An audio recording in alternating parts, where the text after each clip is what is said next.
네. 자, 이번에는 10페이지 다시 돌아와가지고 생물의 특성 파트 좀 진행을 해볼게요. 필기노트 보시는 분들은 그 다음 페이지 보시면 나와 있습니다. 그걸로 진행을 해보도록 할게요.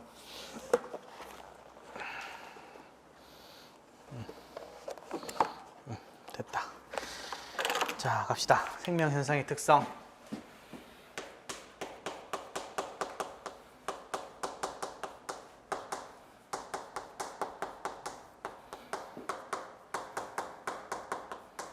이 이야기를 하기 전에 이 얘기부터만 좀 해볼게요.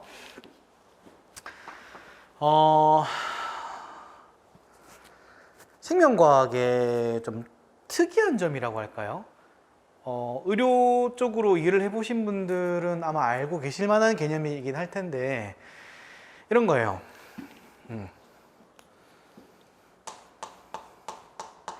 1 더하기 1은 얼마예요? 편하게. 얼마예요? 대답해줘. 얼마예요? 2잖아. 아이고, 누가 몰라. 그죠? 1 더하기 1은 2야. 이거 누구나 알고 있는 사실이고, 우리 이걸 진리라고 생각하잖아요. 그죠? 수학이나 아니면 뭐 물리나, 이런 개념, 거기에서는 좀 물론 100%는 아니지만, 어느 정도는 정해져요. 그러니까 뭔가 이제 규칙이라는 게 있고, 우리가 약속한 것들이 있기 때문에 정해져요. 그런데 생명과학은 그렇지가 않아요. 생명과학뿐만 아니라 물론 다른 과학도 마찬가지겠지만 특히 생명과학은 이런 부분에서 굉장히 심해요. 이런 거야. 만약에 생명과학자의 입장에서 1 더하기 1은 얼마야? 라고 물어보면 2야. 맞아. 3이야. 맞아. 1이야. 맞아. 이런 거예요. 어떤 느낌인지 이해돼요? 이럴 수도 있고 저럴 수도 있어요. 이게 생명과학이에요. 물론 우리는 수험이라고 하는, 그러니까 시험, 그러니까 우리는 이제 시험을 쳐가지고 답을 내고 맞추고 들어가는 거잖아요. 그걸 한다는 입장에서는 이해가 안 될 수 있어요. 왜냐면 답이 딱 정해져야 뭔가 명확하게 알지 라고 하는데, 생명과학이라는 그 근본 자체는 이렇다는 거예요. 근본 자체는. 그래서 아마 여러분도 만약에 실제로 그 현직 직장 생활 하신 분들은 아마 이런 거에 많이 보셨을 거예요. 예를 들어서 뭐 피부에 상처가 난 환자가 왔대요. 이게 피부에 상처가 나가지고 안쪽에 염증이 막 남는데, 이 염증이 난 거에 대해서 이 염증을 보니까 뭐 딱지가 앉았으니까 이거는 뭐 예를 들어서 뭐 드레싱을 할 때, 이 드레싱을 할 때 조금 뭐 수분처럼 뭔가 좀 축축하게 이렇게 해야 되는 건지, 아니면은 좀 드라이하게 해야 되는 건지. 근데 이게 어떤 증상이냐, 어떤 병증이냐에 따라 가지고 이걸 좀 다르게 처리하잖아요. 그죠? 근데 실제로 의사들도 하다 보면은 이게 내가 처음에는 A라는 질병인 줄 알았는데 알고 봤더니 B일 수도 있어요. 그죠? A일 수도 있고 B일 수도 있는 거야. 우리 어떻게 해요? 일단 가장 가능성인 A라고 생각하고 A에 관련된 약을 처방한다든지 어떤 진료를 해보고 안 맞으면 B 하잖아요. 다 알아요. 네. 다 알고 계시잖아요. 그죠? 똑같아요. 생명과학도 뭔가 하나에 대해서 어떤 명확한 결론을 내리기가 힘들어. 그래서 제일 유명한 사건이 뭐냐면 바로 생물이라고 하는 것에 대한 정의예요. 정의조차 못 내리는 거야.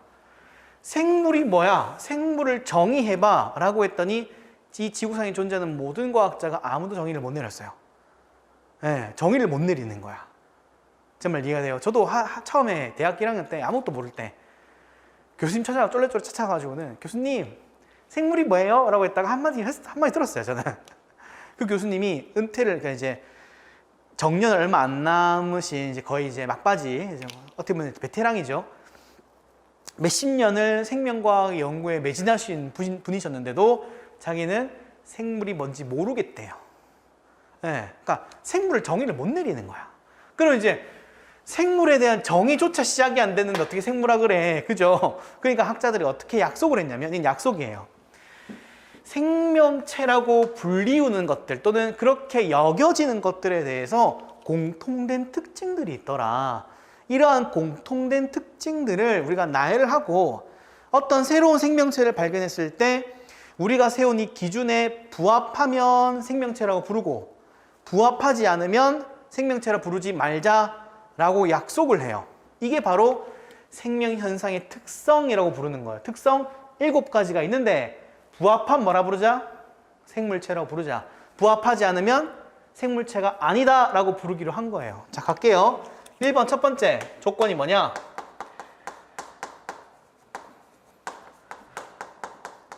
세포로 구성되어 있어야 돼요. 세포. 아까 우리가 뭐라 그랬죠? 세포는 생명체를 구성하는 기본 단위라고 했잖아. 세포조차 없으면 생명체라고 부르지 말자가 된 거예요. 괜찮죠? 그러면 당연히 세포라고 하면은 생명체마다 세포 단 한 개로 생명체를 구성하는 단세포 생물이 있을 거고, 그죠? 그 다음에 여러 세포가 모여서 생명체를 이루는 다세포 생물이 있을 거야. 그죠? 단세포 생물의 대표적인 예시가 뭐예요? 우리가 흔히 알고 있는 세균. 그죠? 세포 하나가 생명체 하나잖아. 다세포 생물, 우리가 흔히 아는 사람. 그죠? 세포 여러 개 있잖아요. 제 말 이해가 되시죠? 이런 것처럼 세포의 개수에 따라서 뭐 생물의 차이는 있을지언정 결과적으로는 세포로 구성되어야 한다라는 게 기본 전제예요. 괜찮죠? 어려운 거 없죠? 제 필기 노트에 다 적어놨어요. 보시면 돼요. 두 번째.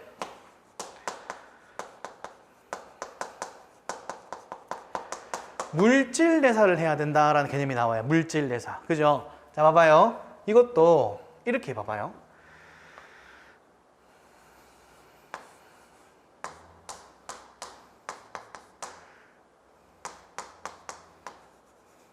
자, 사람이 있어요.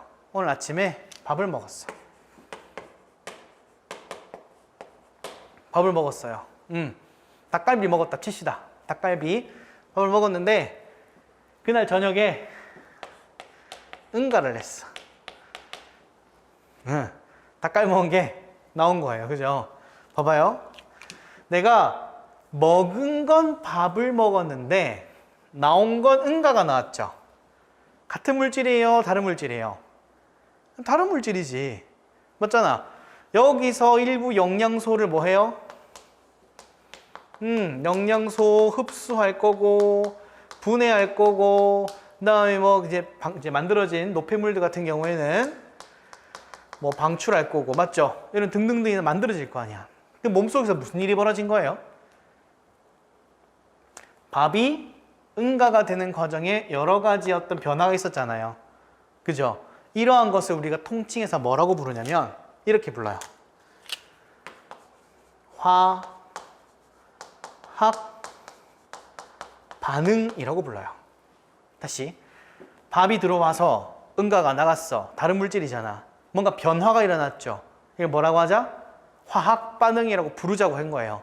그때 화자는 될 화, 뭔가 변한다 이 말이에요. 변하는 반응인데 하필이면 변화가 일어나는 장소가 어디였어요? 변화가 일어나는 장소가 어디였는데? 어딘데요 이거? 생명체잖아. 이 변화가 일어나는 장소가 생명체면 이걸 물질대사라고 따로 부르자라고 약속을 했어요. 다시.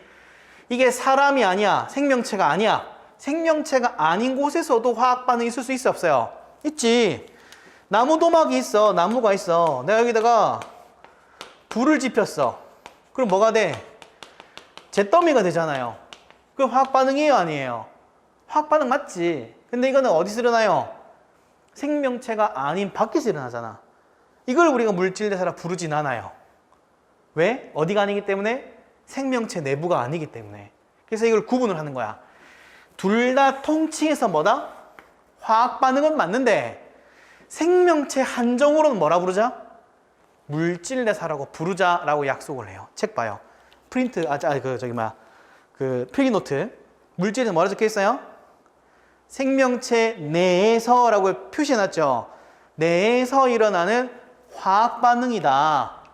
괜찮죠? 그래서 따로 부르는 명칭을 이렇게 쓴 거예요. 아, 생명체 내에 일어나는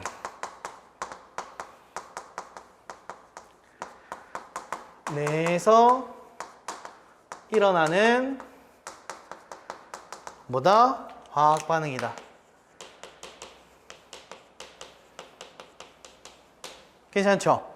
어려운 거 없죠? 그럼 결국은 물질 대사와 화학 반응이란 말은 사실상 동의한 거예요. 사실상. 괜찮죠? 단지 위치의 차이가 있을 뿐. 됐죠? 이 물질 대사와 관련해 가지고는 뒤에 자세히 다룰게요. 이거 지금 하지 말자. 뒤에서 한 번 더 다룰 거예요. 자세하게. 다음 세 번째.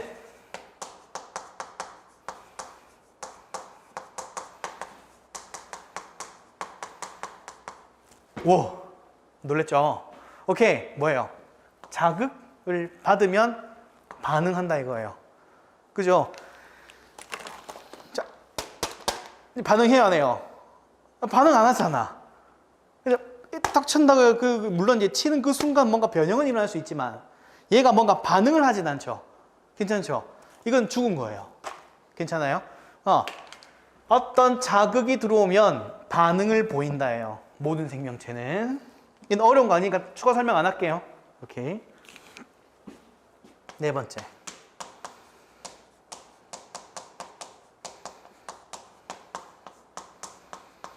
자, 항상성 유지. 자, 항상성이란 말은 항상 일정한 상태를 유지하려는 성질이에요. 항상 일정하게. 자, 사람 기준으로 사람의 체온은 몇 도? 36.5도에서 플러스 마이너스 아무리 높게 아무리 밑으로 떨어져 봐야 1도에서 왔다 갔다 해요. 맞죠? 변하지 않아. 그럼 38도가 돼서 39도가 됐었대요. 난리 나죠? 응급이야, 응급.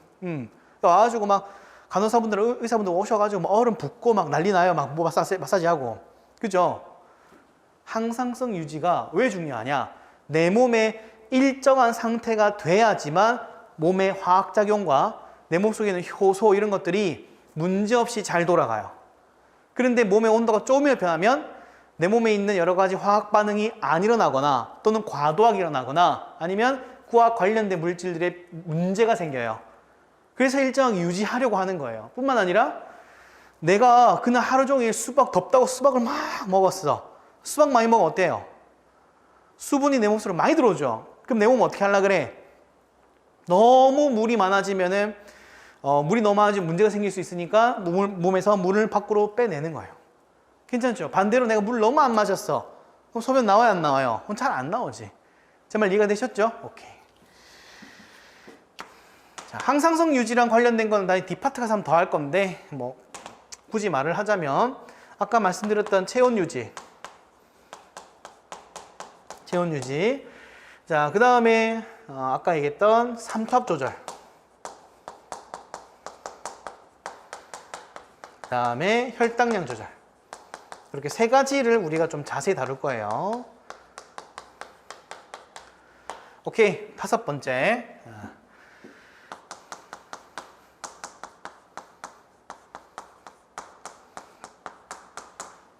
자, 생식과 유전. 순서를 좀 바꿀게요. 발생과 생장부터 하자. 발생과 생장.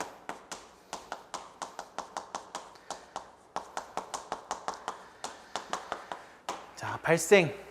생물이 나타난다 이 말이에요. 자, 봐봐요. 정자야. 난자야. 정자와 난자가 결합하는 과정을 두 글자로 수정이라고 불러요. 수정. 그렇게 만들어진 알을 수정란. 괜찮죠? 수정란이 되고 나면은 이 수정란은 앞으로 어떤 일이 벌어져요? 세포가 갈라져요. 이러한 갈라지는 과정을 뭐라 그래요? 난할이라고 불러요. 난할. 우리 갈라지는 과정을 난할. 난자는 알난자고 할은 자른단 말이에요. 할인 행사. 막 설레죠? 할인 행사. 할인 뜻이 뭐예요? 잘라서 덜어낸다 이 말이에요. 상품의 가격이 이렇게 있으면 그만큼 잘라 덜어낸다 이 말이에요. 할인, 자른다, 할. 괜찮죠?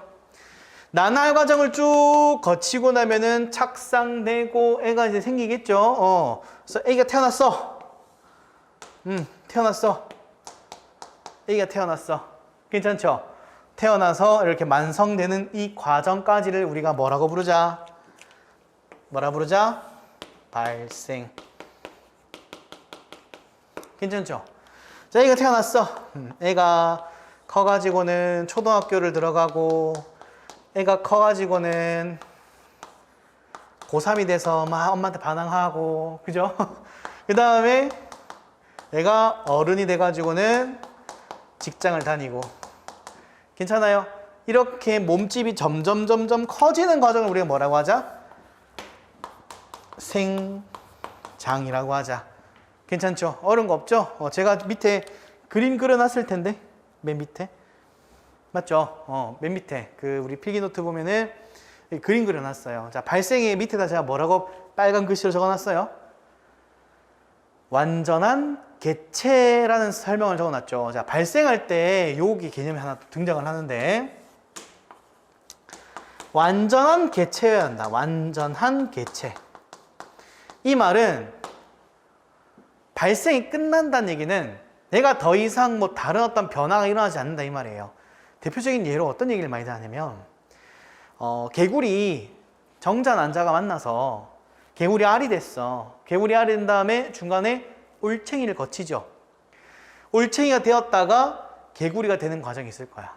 그때 언제까지를 우리가 발생이라 볼 것이냐, 당연히 의견이 분분했겠죠. 처음에는 학자들이. 근데 연구를 하다가 학자가 정의를 내린 거야. 완전한 개체가 되어야 우리가 발생이 끝났다고 하자. 약속을 하자. 그러면은 개구리 같은 경우에는 올챙이까지예요, 개구리까지예요? 완전한 개체는 개구리까지예요. 올챙이는 중간 단계인 거야. 그래서 완전한 개체가 되는 개구리가 될 때까지를 우리가 뭐라 하자? 발생이라고 하고, 개구리가 점차 몸집이 커져서 성체 개구리가 될 때까지를 생장이라고 부르자라고 약속한 거예요. 이해되셨죠? 나비도 마찬가지야. 나비 알. 그 다음 뭐가 돼요? 나비 유충, 애벌레. 그 다음 뭐가 돼요? 나비 번데기. 그 다음 나비 성체가 되죠. 언제까지가 발생이에요? 언제까지? 나비가 될 때까지예요. 제 말 이해되고, 나비 된 다음에 나비가 좀 더 커지면 그게 생장인 거예요. 이해되셨죠? 오케이. 그래서 개념을 한번 잡아봤어요. 다음 6번.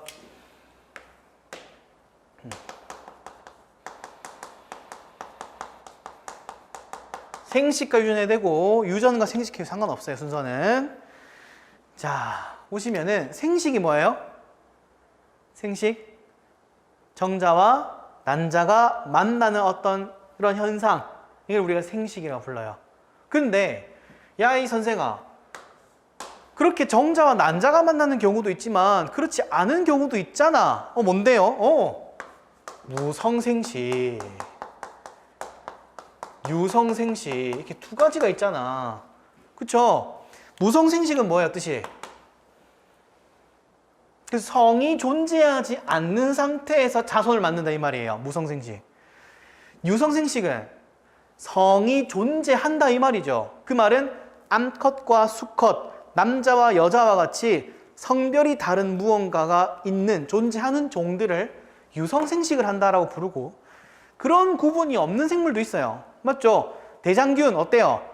암컷 대장균은 말 안 쓰잖아요. 그 같은 경우에는 뭐래요? 무성생식을 한다라고 불러요. 제 말 이해가 돼요? 네. 그래서 제가 옛날에 공부하다가 여기 아예 안 속한 애도 있어요. 무성도 아니고 유성도 아닌 애가 있어. 되게 애매한 친구들도 있어요. 네. 제일 놀랬던 것 중에 하나는 이런 게 있었어요. 이건 시험에 안 나와요. 수컷 두 마리가 보통 일반적으로 암컷 한 마리를 두고 싸워가지고 하나가 지면 암컷을 차지하고 뭐 이런 생태계 많이 들어봤죠? 많이 들어봤죠? 근데 어떤 생물 이런 경우도 있어요. 수컷과 수컷이 만나서 막 싸운 다음에 하나가 지잖아요? 진 애가 암컷이 돼요. 이게 애가 수컷이 돼요. 그리고 교미를 하고 애를 낳아요. 그런 생물도 있어요. 네, 놀랍죠? 싸울 때 우리 뭐 코뿔소나 이런 이제 뿔 달린 생물들은 어떻게 해요? 노루나 이런 애들은 막 뿔을 들이받고 막 뿔로 막 서로 싸우잖아요. 이 둘은 성기로 싸워요. 성기로 막 같이 마치 펜싱하듯이 막 싸운 다음에 지네가 암컷이 돼요. 와우. 그러니까 애매한 거야. 생물은 다 이래요. 아무튼 됐고, 제 이런 얘기 되게 좋아하거든요. 제가 그런 거 막 찾아보고 막 알아봤어요. 이런 생물도 있어? 이러면서 막. 다음에 제가 말 나온 게 딴소리 좀 해볼까?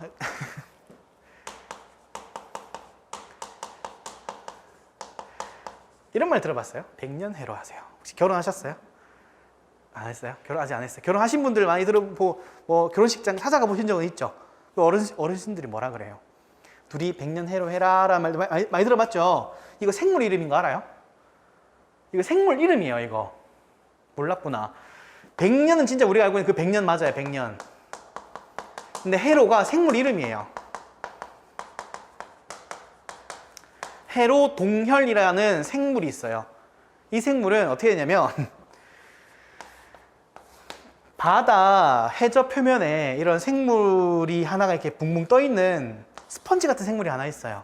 그 생물이 처음에 자랄 때 안에 공간이 생기거든요. 공간 안에 이제 빈 속 공간이 생기는데 거기에 되게 조그만한 새우들이 막 들어와요. 근데 하필이면 희한하게 두 마리가 들어와요. 두 마리가 들어와서 이 안에서 둘이가 살아요. 새우 두 마리가. 두 마리가 사는데 이 안에 있는 이 생물 이름이 해로라고 하는 생물이잖아요. 해로라는 생물이 점점 커지면은 이게 막혀요. 여기도 마찬가지로 커지겠죠, 이렇게. 얘도 막혀서 못 나가요. 죽을 때까지 여기 둘이 있다 죽어요. 하나는 수컷, 하나는 암컷. 죽을 때까지 둘이 여기 갇혀 있다가 애기는 이렇게 물통에 밖으로 나가고, 그 이제 교미애가 낳은 거 나가고, 이 둘은 이 속에 영원히 해로 동열이라고 하는 생물 속에 영원히 갇혀 살아요. 둘이만 보고 살아요. 백년해로해라. 무서운 말인 거 이제 이해돼요? 둘이 갇혀서 둘만 사랑해라 이 말이에요. 그죠? 다음에 또 이런 얘기 해줄게요. 네, 그냥 너무 공부만 하면 재미없으니까 딴 얘기 조금 섞어봤어요. 됐죠? 자, 무성생식의 방법 4가지가 있어요. 책에도 나와 있어요. 뭐 있어요? 이분법. 뜻이 뭐예요? 둘로 나뉘어진다. 우리가 흔히 하는 분열법 얘기하는 거예요. 다음 출합법. 출합법 뭐예요? 몸이 이렇게 있어. 몸이 있는데 일부분이 이렇게 혹처럼 튀어나와요. 그런 다음에 얘가 툭 잘려가지고는 밖으로 튀어나가서 얘가 점점 커져서 새로운 생명체가 되는 거예요. 이걸 출합법이라고 불러요. 그 다음에 포자법. 포자는 많이 들어봤죠? 포자. 씨앗이죠, 씨앗. 포자법.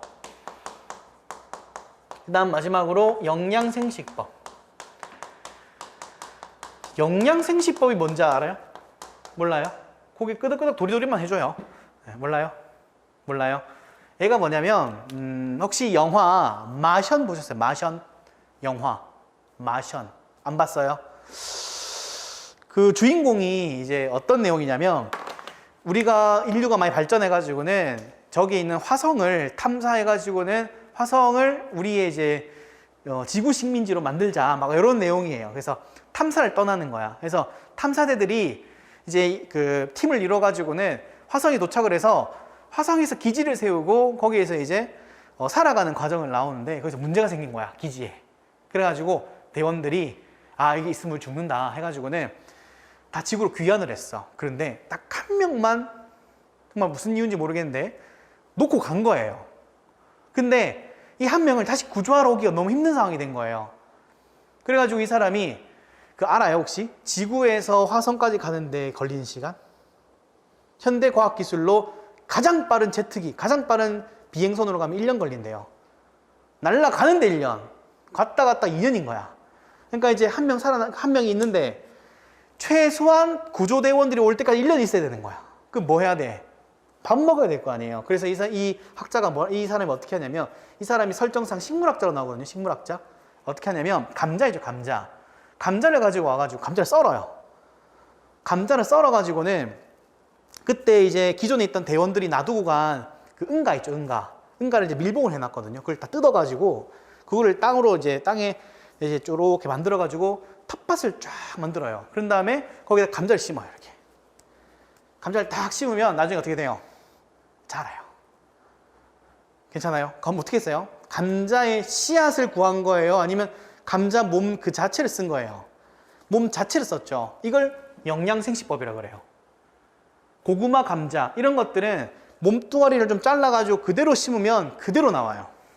그러니까 내가 감자 하나만 있어도 잘라서 넣으면은 여러 개의 감자 줄기를 만들어가지고는 감자 여러 개를 수확할 수 있는 거야. 그리고는 몇 개 먹고 몇 개 남겨서 또 잘라서 또 심고. 무슨 말인지 아시겠죠? 이런 식으로 생식하는 생물들도 있어요. 그걸 영양생식법이라고 불러요. 됐죠? 유성생식은 말 안 해도 되겠죠? 뭐가 존재한다? 성이 존재해서 암컷과 수컷, 배우자가 존재한다. 됐죠? 자, 유전은 뭐예요?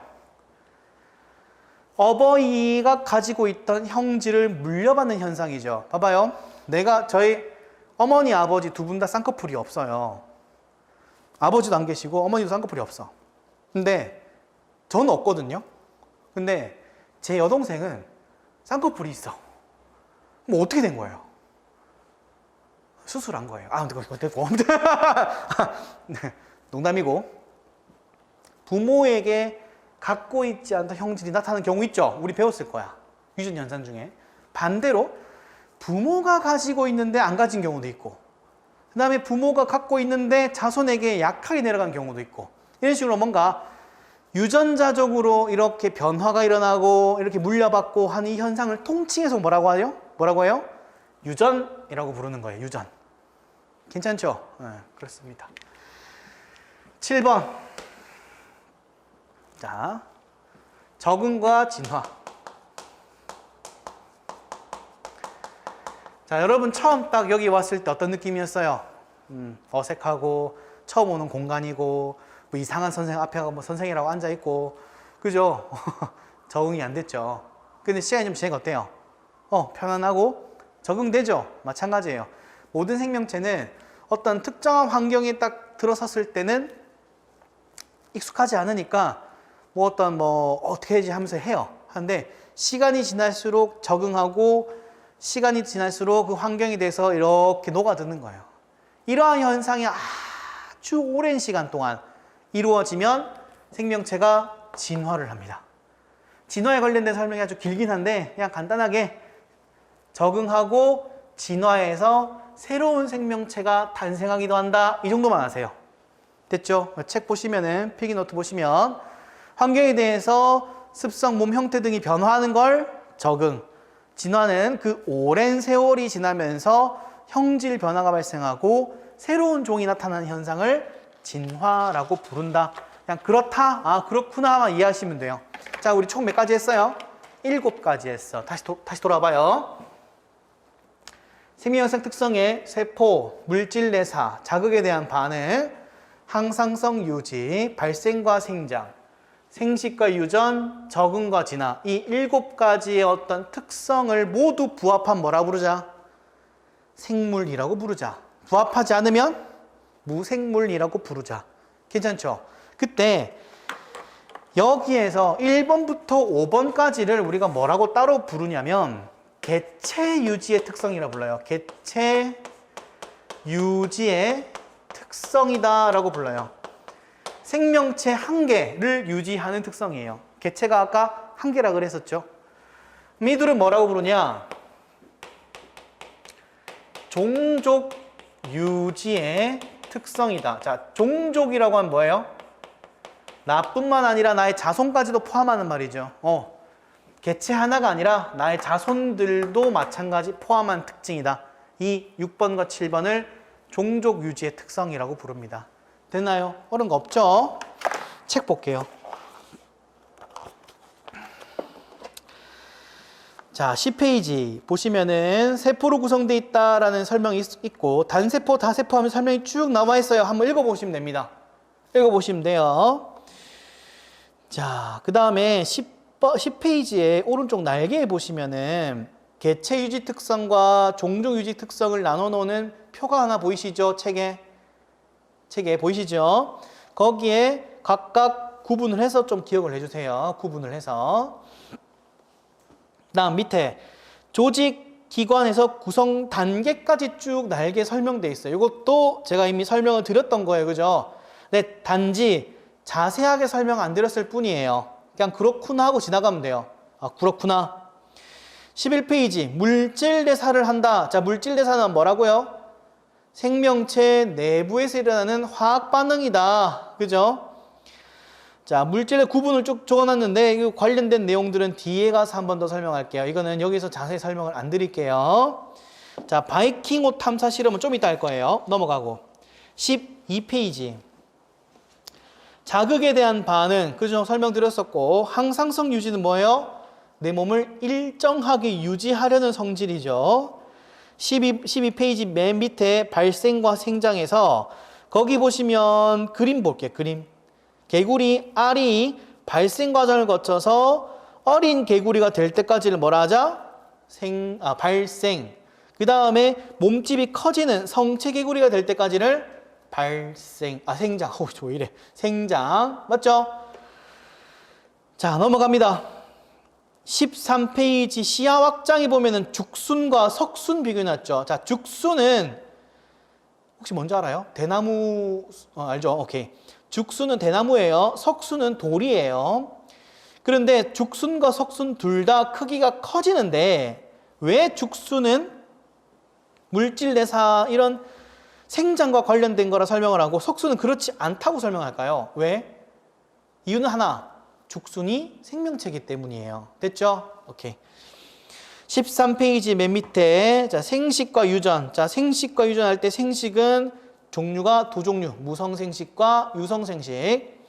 유전은 자손이 어버이의 형질을 물려받는 현상. 맞죠? 어려운 거 없죠? 그죠? 진짜 그 옛날에 이런 것도 있었어. 그 혹시 보신 적 있나요? 미국에서 있었던 어떤 프로그램 이름인데 그 어떤 남자와 여자가 이렇게 아기를 낳았는데 흑인 애가 나왔어. 근데 엄마 아빠가 둘 다 백인이야. 이상하잖아요. 그러니까 아빠가 엄마는 확실하게 자기 자식인 거 확인한 게 자기가 배를 통해서 나왔으니까 제 눈을 확인했으니까 이거 무조건 내 자식이 맞아. 근데 흑인이 나왔어. 그러면 남자가 의심을 하겠죠. 아니 이거는 뭐냐? 나 말고 다른 남자를 만났었냐? 그래가지고 이거를 이제 고발 프로그램처럼 해가지고 내 자식이 맞는지 안 맞는지를 그 합의 동의하에 직접 유전자 DNA 검사를 해가지고는 맞는지 안 맞는지 그 하는 프로그램이 있었거든요. 본 적 있어요? 예, 그래 나왔는데 결과가 어떻게 나왔냐면 백인이 만나서 흑인이 나왔어. 말도 안 되잖아요. 그런데 유전자 검사를 해보니까 그 남자의 자식이 맞다고 나온 거예요. 백인의 흑이 나온 거야. 알고 봤더니 여자 쪽에 한 3대 위쪽에 한쪽 위에 조상님이겠죠. 조상님 중에 흑인이 있었던 거예요. 그렇게 유전이 발현되는 경우도 있어요. 이것도 유전 현상 중에 하나겠죠. 괜찮죠? 14페이지 적응과 진화. 자, 적응은 아까 말씀드렸다시피 환경에 대해서 이렇게 뭔가 변하는 걸 얘기하는 거고, 진화는 오랜 세월 지나면서 많은 세대를 거치게 되겠죠. 그 결과 새로운 종이 나타나는 걸 진화. 자, 밑에 14페이지 맨 아래쪽에 사막토끼랑 북극토끼. 자, 사막토끼는 몸집이 작고 말랐어. 그리고 귀가 커. 근데 북극토끼는 몸집이 크고 뚱뚱해. 그 이유가 뭐예요? 사막토끼는 더운 지역에 적응하고 살아야 되기 때문에 몸집이 작은 방향으로 진화했겠죠. 왜? 그래야 몸에 있는 열이 잘 빠져나가니까. 반면에 북극토끼는 어때요? 날씨가 너무 춥기 때문에 자신 몸 안에 있는 열이나 에너지가 밖으로 빠져나가면 안 돼. 그래서 몸집을 키우는 형태로 진화를 했구나. 됐죠? 책 한번 쭉 다 읽어본 거예요. 나중에 여러분 시간 되면 또 따로 한번 책 읽어보시고 한번 확인 학습을 하셔야 돼요. 자, 그럼 이제 갑시다. 자, 어디를 보시냐면 11페이지 밑에 있는 시야 확장, 바이킹호의 화성 생명체 탐사 실험.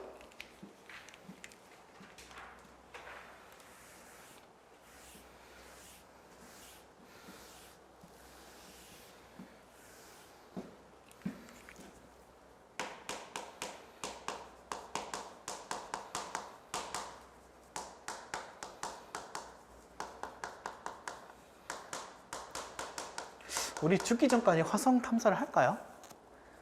화성에 갈 수 있을까, 인류가? 아무도 못 갔어요, 지금. 근데 이제 저기 누구야? 테슬라 CEO가 맨날 그러잖아요. 화성 갈 거라고. 그죠? 화성 갈 수 있을까? 이게 언제인 줄 알아요? 책에 나와 있나? 네, 1976년이에요. 네, 제가 태어나기도 전이에요. 76년에 이미 화성 간 적이 있어요. 가서 뭘 확인해 보려고 했을까요? 우리 학자들은. 봐봐요. 태양계가 있어. 태양이 있고. 첫 번째가 수성, 금성, 지구, 화성, 뒤로는 이제 목토천에 있는데 그건 빼고. 지구가 여기 있잖아요. 그죠? 지구가 언젠가는 끝이 날 거라고 생각하는 거야. 우리 인류 학자들은. 그러면 갈 수 있는 장소가 수금화밖에 없어요. 목성은 기체인 거 알아요? 목성은 기체이기 때문에 못 가요. 땅이 없기 때문에. 갈 수 있는 건 수금화밖에 없는데 수성은 태양과 너무 가까워서 너무 뜨거워. 안 돼. 금성은 혹시 못 가는 이유 알아요? 금성은 아주 두꺼운 온실 기체 때문에 내부 온도가 항상 뜨거운 상태라서 못 가요. 가면 녹아요, 우리가. 그럼 갈 수 있는 곳이 화성밖에 없어. 근데 화성을 봤더니 지구에서 이제 관측을 했을 거 아니에요? 화성을 봤더니 물줄기가 이렇게 흐른 흔적이 보여. 흔적이 있었다는 얘기는 과거에 뭐였다? 물이 있었겠구나. 그러니까 물이 있었다는 얘기는, 물이 존재했다는 얘기는 생명체가 존재했다는 말과 같아요. 같은 말이에요. 동의어요, 동의어. 그러면 생명체가 흔적이라도 화성에 남아있겠네. 그러면 인류가 만약에 지구에서 화성으로 이주했을 때 살 수 있을 만한 환경이 조성될 수도 있겠구나. 그러면 일단 뭐부터 확인해보자? 물과 생명체부터 확인해보자 라고 시작된 게 1976년에 바이킹호라고 하는 탐사선을 보낸 거예요. 화성에다가. 무인 탐사선이죠. 그래서 화성 탐사를 해가지고는 전제 조건, 생명체가 있는지 알아보기 위한 거니까 일단 조건이 하나 필요해. 왜? 지구에 존재하고 있는 생명체와 화성에 존재하고 있는 화성 생명체는 서로 같은 어떤 물질 대사를 하고 같은 세포 구조를 가질 수도 있지만 아닐 수도 있죠. 그렇지, 아닐 수도 있잖아. 그러니까 일단 지구에서 흔하게 관찰되는 생명체를 기준으로 생각을 하자라고 해서 전제 조건 하나 깔아요. 뭐냐? 화성에 있는 생명체, 즉 우리가 현재 알고 있는 모든 생명체는 동일한 물질 대사를 할 것이다. 물질 대사를 한다 라고 조건을 달고 출발해요. 그러면 지구에서 생명체를 통해 가지고 하는 어떤 물질 대사 실험은 화성에 있는 생명체 똑같이 할 거라고 생각하고 간 거예요. 제 말 이해가 되셨죠? 그래서 갈 때 어떻게 하냐? 이렇게 합니다.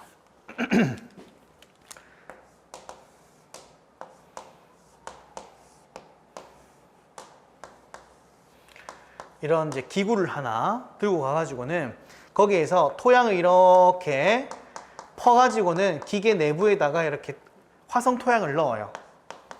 화성 토양을 집어넣은 다음에 어떻게 하냐면 여기에 생명체가 있다고 가정을 하고 탄소를 집어넣어요. 탄소. 이때 탄소를 어떻게 집어넣냐?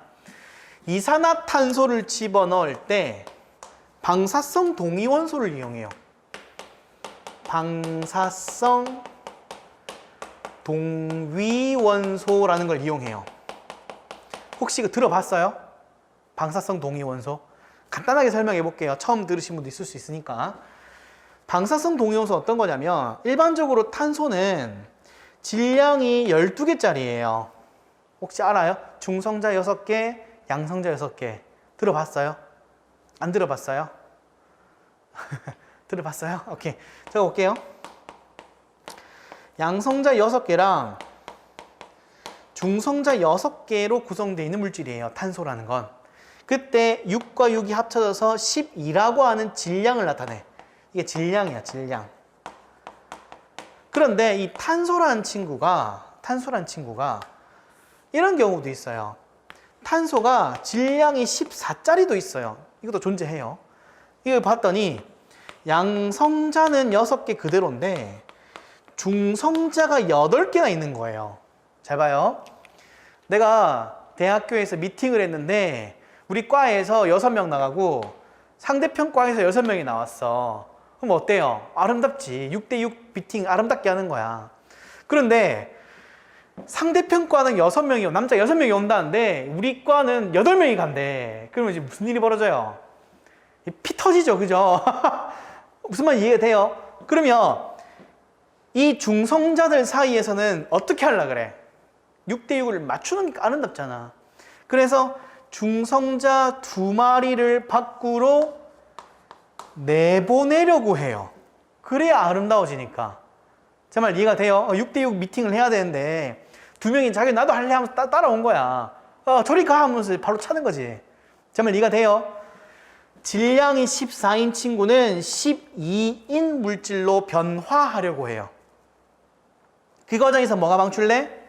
중성자가 방출되는데 이 방출될 때 이 중성자는 에너지를 가질 거예요. 왜? 빡치니까. 여자애들이 8명 있는데 2명을 발로 차면 어때요? 짜증나면서 밖으로 나올 거 아니에요. 그게 하필이면 방사능의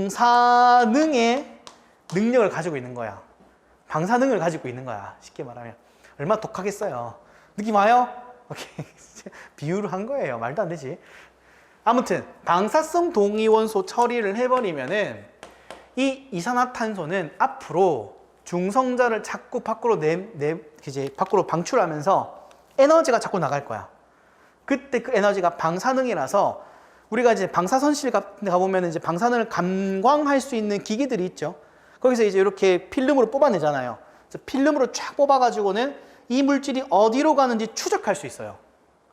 이게 일로 갔구나. 얘가 일로 갔구나라는 게 이렇게 방사능 감광, 그러니까 이제 이렇게 출력을 해내면 알아낼 수 있어요. 제 말 이해가 되셨죠? 그래서 어떻게 하느냐? 이산화탄소를 집어넣을 때 이렇게 집어넣는 거야. CO2 밑에 적을까? 이거 좀 지울게요. 이거는 CO2랑 H2O 숫자 생략할게요. 숫자 생략. 가 만나면은 C6H12O6가 돼요. 혹시 이 친구 들어봤나요? 이 친구 이름? 혹시 알아요?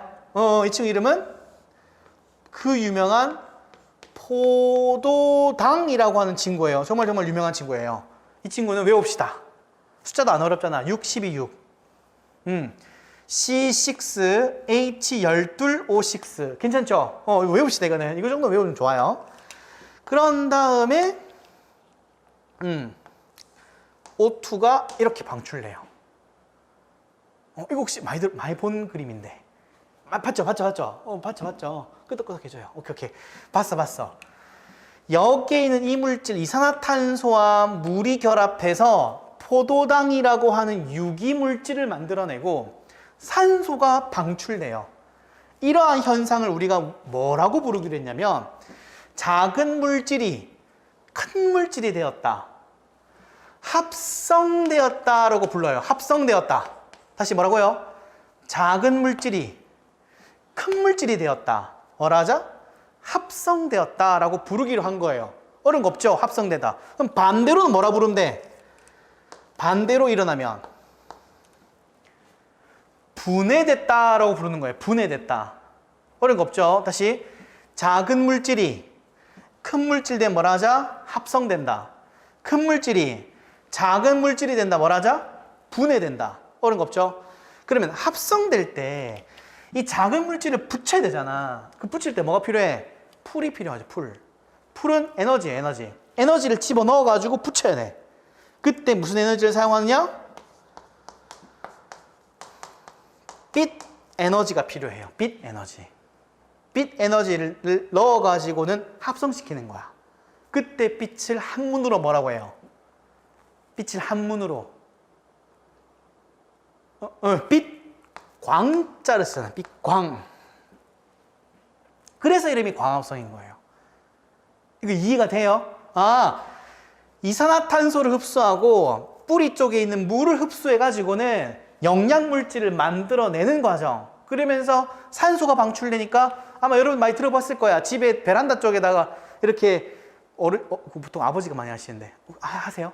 아버지가 이렇게 막 기르세요, 식물. 기르세요? 그러면 산소가 막 나와. 좋은 거니까. 좋은 거. 이해됐죠? 이렇게. 광합성. 반대로 가는 현상을 우리가 뭐라고 하냐면, 과학자는 여기에 집중을 했어요. 산소가 들어가고, 이렇게 반대니까, 산소가 들어가고, 이산화탄소가 밖으로 나오네. 이거 뭐예요? 뭐예요? 다시. 산소가 들어왔잖아. 뭐가 나가? 이산화탄소가 나가죠. 이러한 어떤 방금 했던 이 행위를 뭐라 그래요? 무슨 행위라 그래요? 호흡이라고 하잖아요. 호흡. 맞죠? 그래서 이게 산소가 들어가고 이산화탄소가 나오니까 호흡이라고 하자. 근데 이 과정을 면밀히 조사해 보니까 세포 수준에서 일어나더라 라고 해서 이름이 세포호흡이에요. 괜찮아요? 네. 다시 포도당과 산소가 결합해서 부서지는 현상을 우리는 일반적으로 분해라고 불러요. 분해. 일반적으로 분해 반응이라고 하는데 어디에 주목했다고요? 산소가 들어가고 이산화탄소가 방출되는 과정에 주목을 하니까 이름이 호흡이 된 거예요. 근데 그게 어디서 일어난다? 세포에서 일어나서 세포호흡이라고 부르자. 그 과정에서 뭐가 방출되어 나와요? 에너지가 방출되어 나오더라. 에너지. 괜찮죠? 오케이. 자, 다시 돌아와요. 봐봐요. 이산화탄소를 집어넣는데 그러면 이 중에서 광합성과 세포호흡 중에 어느 걸 알아보려고 하는 거예요. 집어넣어주는 게 이산화탄소니까 광합성이겠죠. 이 말 이해돼요? 그러면 광합성에서 여기에다가 방사성 동위원소 처리를 한 거야. 표지를 이렇게 한 거예요. 그러면 생성되는 물질 중에 어디에 영향을 줘요? 포도당이 영향을 주겠지. 이게 14가 되겠지. 탄소 얘밖에 없으니까. 정말 이해가 돼요? 그러면 만약에 여기 화성 토양 속에 광합성하는 생명체가 존재한다면 방사성 동위원소 처리를 한 이 이산화탄소를 집어넣었을 때 여기서 광합성이 충분히 일어나면 화성 토양 속에 뭐가 남아있겠어요? 포도당이 남아있겠지. 정말 이해가 돼요? 그래서 집어넣은 다음에 램프를 달아가지고는 빛을 충분히 쬐어주고 그 다음에 여기에서 가열을 해. 가열. 이제 불을 딱 피워. 왜냐면 포도당은 기체가 아니잖아요. 기체로 만들어가지고 슝슝슝슝 날아가게 하는 거야. 날아가게 한 다음에 죄송합니다. 방사능 계측기, 즉 측정기 얘기하는 거죠. 방사능 계측기에다가 이렇게 들어갔을 때 만약에 포도당이 합성되었다면 지구로 신호를 보내겠죠. 근데 왔을까 안 왔을까? 왔을까 안 왔을까? 안 왔어요. 아무 반응이 없었어요. 그 말은 뭐다? 화성 토양 속에 뭐가 없다? 광합성을 하는 생명체가 존재하지 않구나. 광합성 생물이 없다. 물이 없다고 결론 내린 거예요. 제 말 이해돼요? 책 봐요. 책 11페이지. 가하 그림 보여요. 가하 그림. 14CO2 집어넣고 램프 켜고 가열장치 딱 써가지고는 방사능 계측기에다가 탐지가 되는지를 확인을 한 거예요. 다음과 같은 그림이 나오면 뭐다? 광합성하는 생명체가 있는지 없는지를 알아보기 위한 실험이었구나 라고 이해하시면 돼요. 됐죠? 두 번째 나 그림.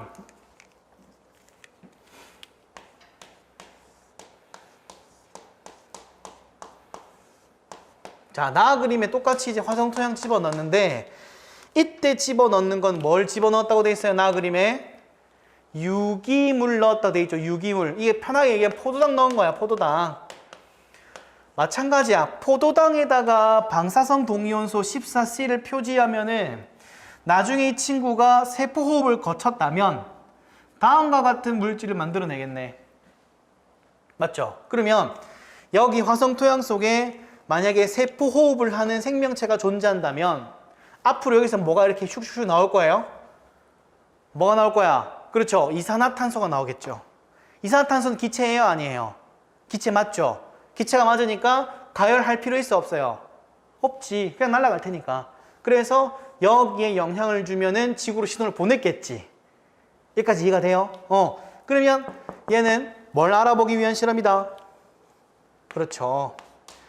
세포 호흡을 하는 생물이 있는지 없는지를 알아본 실험인데 결과는 아무것도 안 나왔어요. 이해됐죠? 마지막 다 실험에서는 나 실험과 거의 똑같아. 뭘 집어넣었대요? 뭘 집어넣었대? 유기물 똑같이 넣었어. 근데 무슨 차이예요?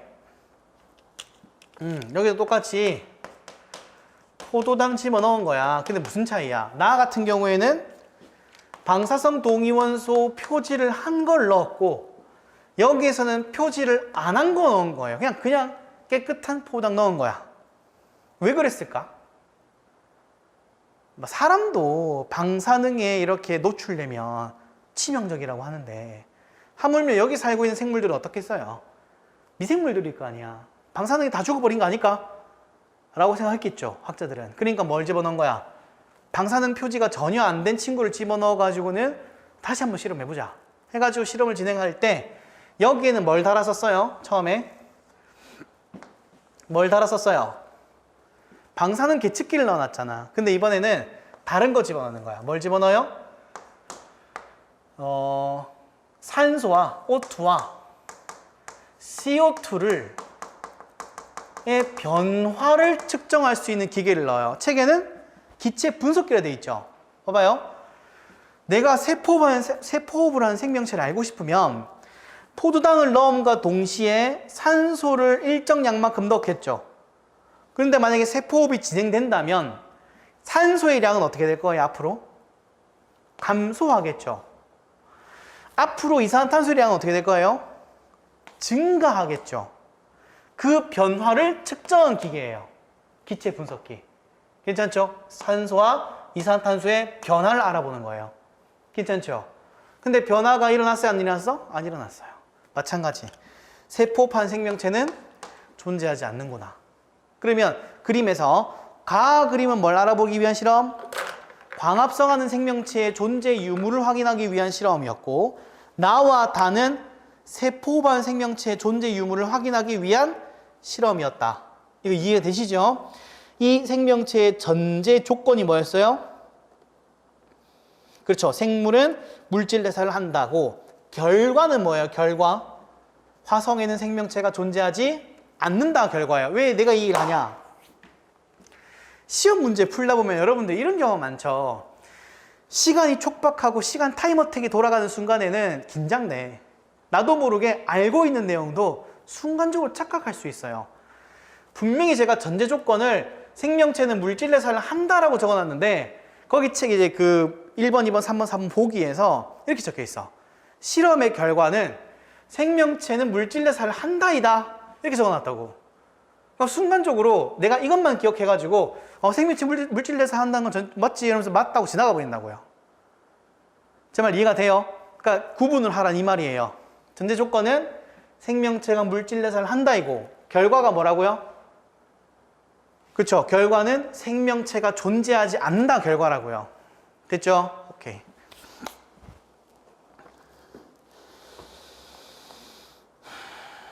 좀 이해가 됐어요? 네.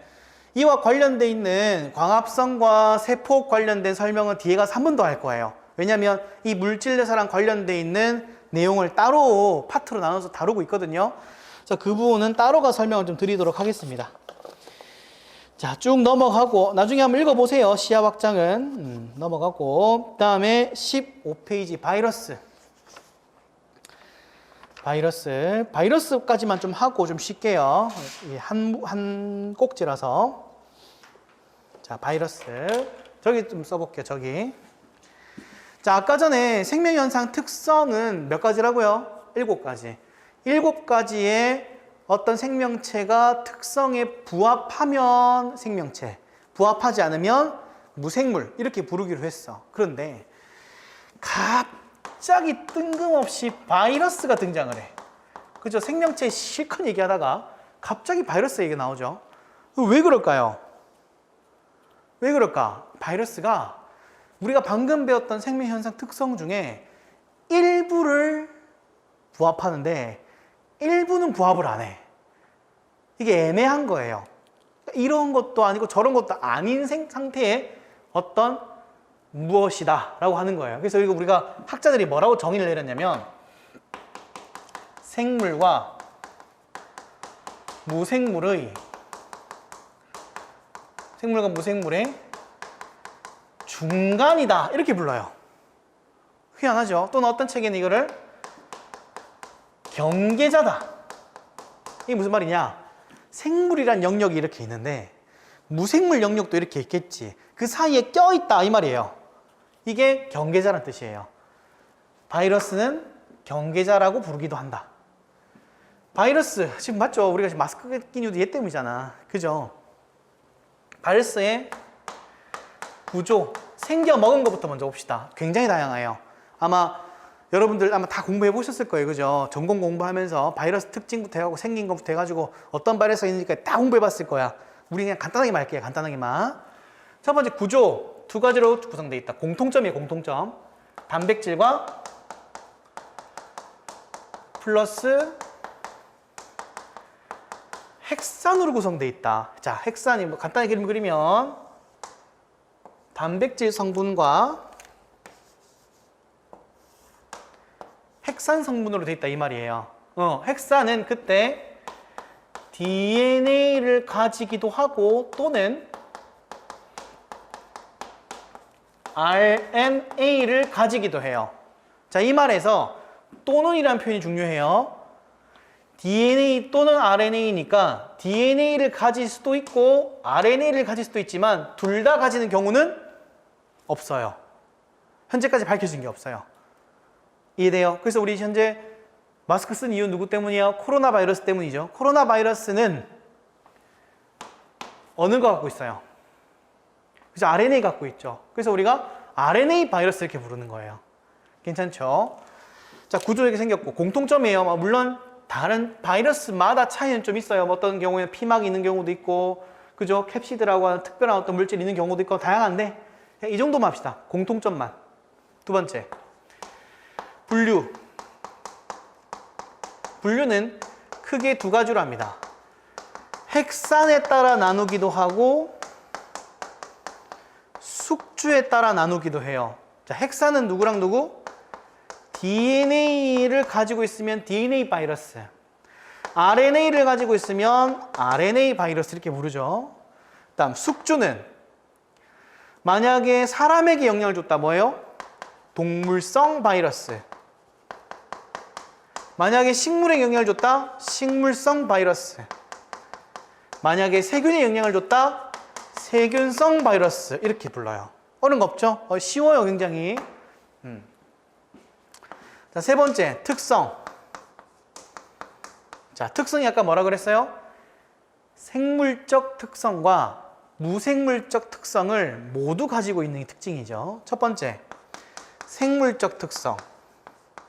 생물적 특성은 이 첫 번째 이 친구는 핵산이 존재해. 핵산이 존재해.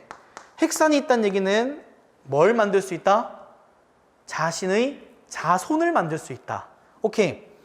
자손을 만들 수 있다. 맞죠? 또 우리 지금 막 뭐 델타 변이, 오미크론 변이 무슨 변이 뭐 되게 많이 하잖아요. 돌연 변이가 굉장히 뭐하다? 돌연 변이가 굉장히 빈번히 잘 일어나요. 핵산 때문에. 특히 RNA 바이러스는 굉장히 심해요.